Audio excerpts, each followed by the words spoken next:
Okay, here's 1 Timothy 2 and 12. I wanted to give you all a general idea of what this verse says. It prohibits someone from doing something to someone else for a specified reason. Now, we're going to break that down, but to make sense of it, we need to skip it and come back to it, at least in my mind. So, let's go to verse 13 and 14. The theological reasoning provided by Paul for the prohibition in verse 12 occurs here. So I want to explain that because we all can see in verse 12 there's some kind of prohibition. And then 13 and 14 explains the theological reasoning to support it. So I want to tell you what that is first, and then we'll go back and break down verse 12. Here we go. Gnosticism says, Eve preceded Adam, gave him life. Paul says Adam was formed first, then Eve. Gnosticism says Eve was not deceived. Paul says it was the woman who was deceived. Gnosticism says Eve wisely ate the fruit that imparted knowledge. Paul says the woman fell into transgression. All right, let's look at this in a chart form. Maybe it'll be easier. Eve was formed first. Paul says Adam was formed first. Eve was not deceived. Paul says Eve was deceived. Eve wisely ate the fruit. Paul says Eve transgressed eating the fruit. You saw that. I quoted the book where this came from, Gnostic Teachings and the Alien God. So, if you look at a prohibition in verse 12, here is the theological reasoning. Some ladies who have a desire, verse 7, to teach Torah, but they are new and are not aware of certain things, and they are being misled by others who are teaching them information, and so now they're promulgating that out, and that's a problem. So let's take a look at this. I'm going to put this here, correct some examples of false teaching that was going on in the sense that he brought it to bear. Now, here's a question. The Holy Spirit. Was the text in verse 12 given in order to meet a particular need at Ephesus, which is a very popular teaching, or is it for all assemblies, all time, which is my personal position? Interesting. The first action word in verse 11 is the same as the last action word in verse 12.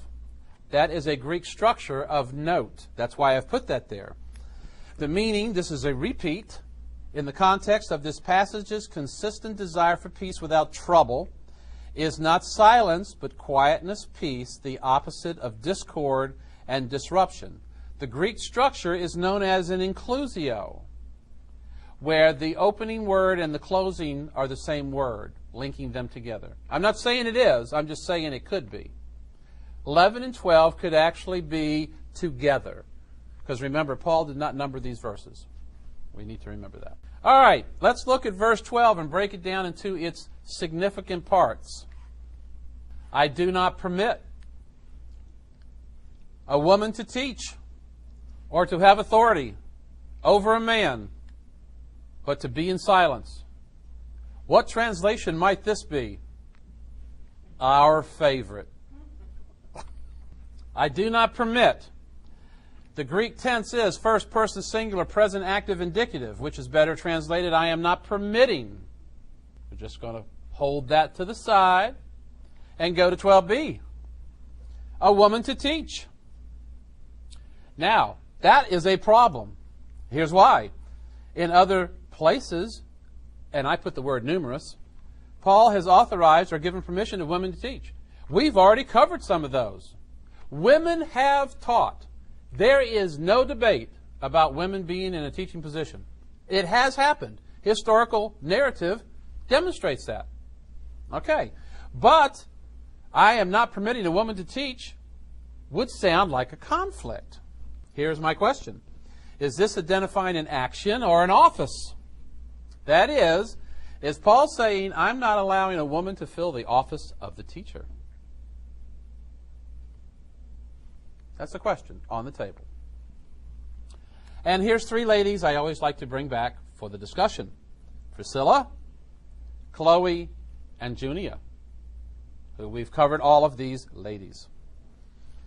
All right, now, dealing with women and teaching. What does this passage say? How is it then, brethren, when you come together, every one of you? Oh, I'm sorry, that's a mistranslation. It should say every man has a doctrine. But it doesn't say that. It says every one of you has a doctrine. Let things be done in order. And the things that thou hast heard of me among many witnesses, the same commit thou to men. If you read 2 Timothy 2:2 in the KJV, it says, commit thou to faithful men who shall be able to teach others also. But the correct translation is, the same commit thou to those who are faithful, who shall be able to teach others also. Interesting. Colossians 3:16, let the word of Christ dwell in you richly in all wisdom, teaching and admonishing one another as long as you are a man. But my text didn't say that. Titus 2:3, the aged women likewise, being behaviors becoming holiness, not false accusers, not giving to much wine. Did you know not much wine? That means you can have some. Yes, it's called high-octane grape juice. Not given to much wine, teachers of good things. Okay. And I have to say this, there are others that I can't give at this time because I'm doing them in the final teaching. And I haven't made a case for them yet. So I can't tell you what they are. But they're very significant. And I will come back and remind you of this at the next teaching, when we wrap all of this up. Since the evidence is solid that women are authorized to teach generally and specifically, and we have narrative examples, whatever is happening in verse 12 cannot be a blanket, no exception prohibition for the action of teaching. But what about the office of teaching? Well, let's take a look. Ephesians 4. He gave some apostles, some prophets, some evangelists, some pastors, teachers.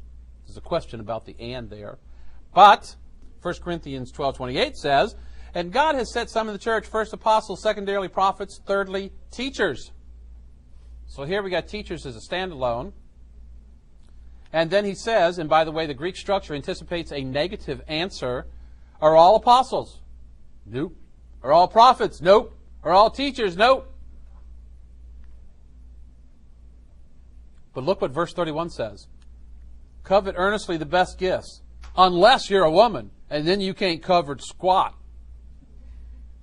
But that wasn't in my translation either.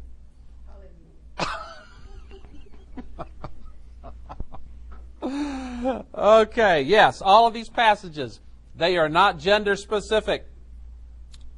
So, my question is, would Paul tell women that they should covet all this good stuff when, in fact, they ain't got no hope? Yeah, that's what I thought, too. Without question, women are cited as teachers, authorized to be teachers, both generally and specifically, as well as to covet earnestly the office of teacher. So, we need to look at the continuing context of verse 12 for some type of qualification. Because we know they can, now we got to find out why they can't. Remember our premise. I urged you, when I went into Macedonia, stay in Ephesus, so that you might charge some to stop teaching false doctrines. Charge some to stop. Now, here's my question. We're talking about women in verse 12. But has this happened before? Yes, it has. But how come nobody makes an argument about that? Yeah, we're going to shut down them Jewish men. Ooh. Perhaps there's only a class of women that need to be temporarily restrained. This happened with Titus and the Jews from Crete. Let's read about it. There are many unruly and vain talkers and deceivers, especially they of the circumcision from Crete, whose mouths should never be stopped because they're Jewish, who subvert whole houses, teaching things which they ought not, for dishonest gain. Yeah, that's what my translation says. What are they teaching? Jewish myths. Yes, Gnosticism affected Judaism too. Commandments of men. But we saw commandments of men recently in Ephesians 2:15, where we saw that the word for destruction was defined as saying that this thing gets moved out and something better gets moved in. Awesome definition. 13, wherefore rebuke them sharply. Why? That they may become sound in the faith. So, have we advanced? No. We are still looking for some type of qualification in verse 12. Because remember, we did 13 and 14 already. You people stop reading ahead. I am not permitting women to teach or to have authority. All right, what are we looking for? A qualification for limiting women in a teaching capacity. That's what we're looking for. Got to find something. So here's the Greek word, A-U-T-H-E-N-T-E-O. Translated, have authority. Is that the correct translation? Have authority. Etymology. It's on page 1 at the top of your outline. The etymology of most, if not all, root words is agreed upon by Mr. Etymology himself, Chantraine, along with some others, Little and Scott and Moulton and Milligan. And they all agree that it started with self-achieving, and then I've put the Greek words there in case you want to chase it out. Let's continue. The sense of the word, the existence in this particular writer of antiquity, and the gloss by this lexicographer leads us to recognize a compound signifying what? By oneself, of one's own initiative, and the second part of the term, which achieves and realizes. This is a two-part word that was put together that's never used anywhere else in the Greek Bible. But it is used in cultural times. And I'm going to give you some examples. Here is his work on the etymology dictionary. Now, of one's own initiative which realizes, I want you to keep that in mind as I tell you some stories. Here's the first story. We're going to talk about corporate America. Let's say that we have a corporation and there is a director. And no, none of this is in your notes. There is a director and there are 6 assistant directors. And then, of course, there are employees who operate and do jobs for the director.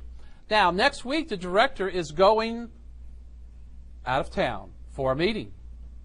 So the director is going to designate to one of the assistant directors to be in charge for the week.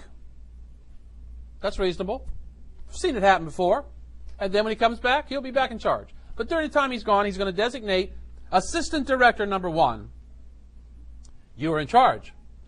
That means that he will be directing the other 5 assistant directors, and they will be directing the employees. Okay, that's the responsibility. Assistant director number 6 goes to one of the employees and says, I need you to do this. Does assistant number 6 have the authority to tell that employee to do that? No. Assistant director 1 was given the authority to tell the employees to do that. But assistant director 6 did not have that authority given to them. They assumed the authority to act when they didn't have it. Do you see what I'm saying here? Let's continue. Family. A couple of weeks ago, during part of our meeting, Carol took some of the children outside and worked with them on a play for trumpets. The parents in here implicitly gave Carol authority over their children Because if they hadn't, then Carol would not have taken the children out there, because she needs to have a level of authority to be able to manage all of these different parents' children in a setting where people can learn. So there's an implicit level of authority given to Carol to do that. If one of the children had said, okay, this is what we're going to do, that person was not authorized to do that unless Carol authorized them. See what I'm saying? Let's go to Roman slaves and their owners. Generally speaking, a slave owner did not try to manage the slaves of other slave owners. Generally speaking, everybody had their slaves. You have your slaves, and I'm not telling your slaves what to do, and you better not tell my slaves what to do. Generally speaking, that's how it worked with Roman slave owners and slaves. But I'm going to show you a papyrus. It is cataloged as BGU 1208. We've already talked about TLG, which is the Thoris Lingre Grace, which is a project of the University of Southern California, in which they have input from 600 BC to 1453 every document in existence in Greek into a database so that you can search and find stuff just like I'm going to show you right now. This document is dated just a little before Paul's time, and it is entitled A Letter from Tryphon to Asclepiades that concerned the matter of ferrying and related payments. I know, you're like, what? What could this possibly have to do with the submission of women? That's a fair question. It relates an incident when a slave of Asclepiades refused to pay the boatman Calatitus his boat fare. Wow, they would really laugh at our names, wouldn't they? Joe, Sam, Lee, Phil. Here's what happened. The boat owner went to the slave and said, give me the money. The slave was given the money to give to the boat owner for the transport of the slave. The slave refused to give the money to the boat owner. So another slave owner, who was not this slave's slave owner, turned to the boatman and said, when we arrive in port, I will personally pay for this slave. That's what took place. Everything transpires. Now, what happens? After this is over, this particular slave owner writes an apology to the other slave owner, the one who had the slave on the boat who wouldn't pay. He writes an apology in a letter and says, when I intervened, I exercised self-assumed authority.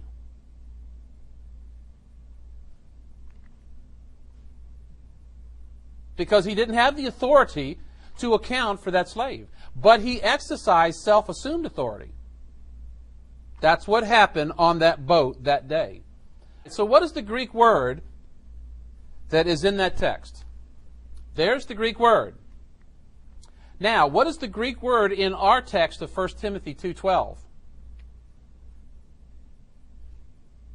Pretty close. What's the root of these two Greek words? Exactly the same. Aha. Remember what we're looking at? Of one's own initiative, which realizes. Now, let's talk about Paul. But we're going to cover the whole New Testament. In the New Testament, one has authority or authorized power over another. The word is this word, exousia, which you've seen before. When you have authorized power, look at this. 69, authority 29, right 2, liberty 1, jurisdiction. This is KJV. Every Bible would differ. I'm going to give you some passages so you can see what the word for authority shows up for us. For he taught them as one having authority, not as the scribes. You should be familiar with all these passages. I am a man under authority. When Yeshua was coming to the temple, the chief priests and the elders of the people came to him as he was teaching and said, by what authority do you do these things? And who gave you this authority? Paul had authority from the chief priest to bind all that call on thy name. Whereupon, as I went to Damascus with authority and commission from the chief priests. 1 Timothy, for kings. We saw this passage. We read it. Kings and for all that are in authority. Paul had all the words he needed for proper authority, but instead used a specific restriction on women by using a verb that means self-assumed authority. This is the qualifying restriction we've been looking for, since something more universal would conflict both theologically as well as historical. Here's how I read it. As soon as he states his temporary restraining order on these women who were promulgating false teachings, he touches on certain specific errors in the next two verses, which we just covered. The first one was Eve was formed first, but Paul says Adam was formed first. And then he says Eve, etc. You've got the chart. It's in your outline. He refutes what the women are teaching. Since he wants them to learn, what did we learn about verse 11?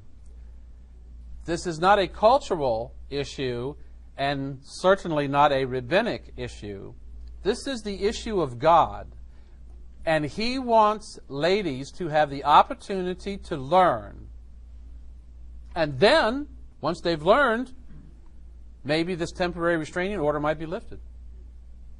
Because now they have a knowledge of the truth. But before, they wanted to teach Torah, but they didn't know it. Let's review. I'm not permitting a woman to teach a man with self-assumed authority, but to learn in quietness, peace. Now,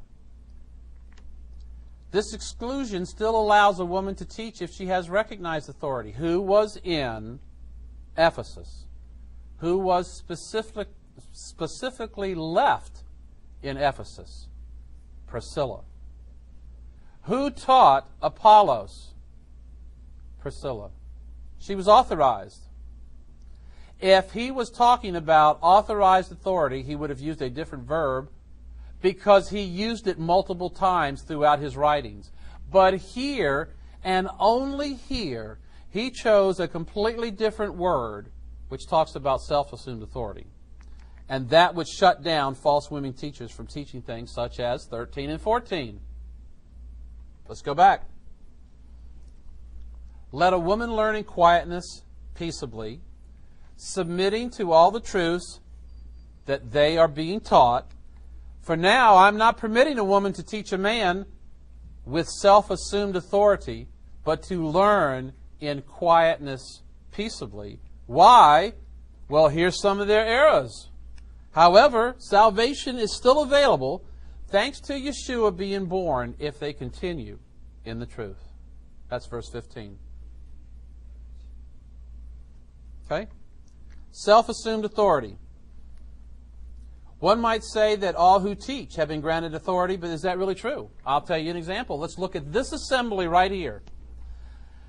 There are people in this assembly who at different times, both here in a meeting and out in people's families, in their homes and wherever they are, and on the phone and on Facebook and in email and on their website and on their blog, and they're teaching all kinds of things, and I haven't authorized any of them because nobody came to me and asked me to authorize them. So basically, everybody is doing their own thing here, and it's out there. And that's the reality of the life here. So, and this one writes books. She didn't ask me to authorize that either. But here's the thing. Certain people were specifically authorized by Paul to teach, and we saw that.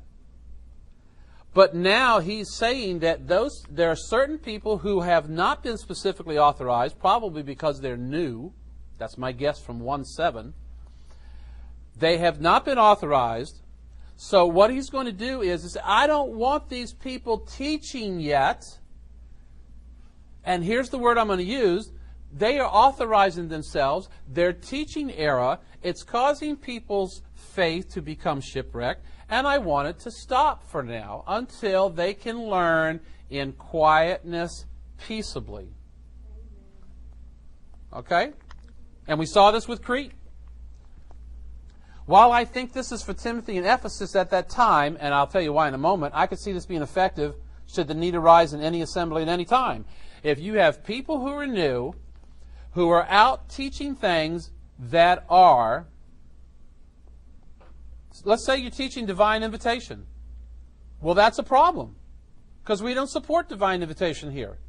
So if you're going to go out and teach everybody about divine invitation, I'm not going to authorize you to be a teacher in this assembly. Now, can you still do your blog? Yes. Can you do your website? Yes. Can you do your email list? Yes. Can you talk to people when you have them over for Shabbat dinner? Yes.